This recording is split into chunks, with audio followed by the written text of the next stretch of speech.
Odavno sam primetio da se Jelena javlja sve ređe, sve nejasnije, ali dugo mi je trebalo da priznam sebi tu činjenicu.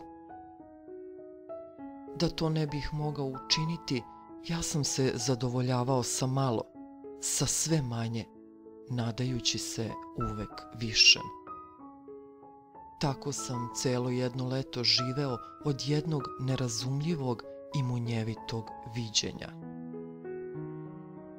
Tako sam putovao svetom, najsrećniji čovek sa najlepšom ženom kakva se mogla samo sagledati u predvečerje dugog dana mog samotničkog leta punog odricanja. Ni putovanja izgleda više ne pomažu. Ono od čega bih hteo da pobegnem ide sa mnom. A ono što bih sa potajnom i nepriznavanom nadom u sebi želeo da vidim, ne javlja se više ni u snu. Jelene nema. Putovanja za mene gube draži smisao. Između nas je uvek bilo tako.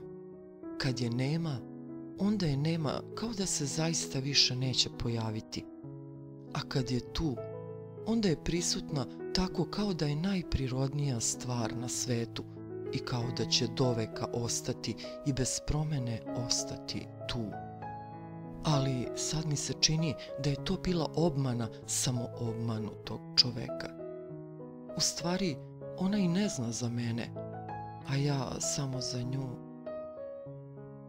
Moglo bi se reći da sam uvek živeo od osjećanja na jedno priviđenje, a sada živim od uspomena na ta svoja sećanja.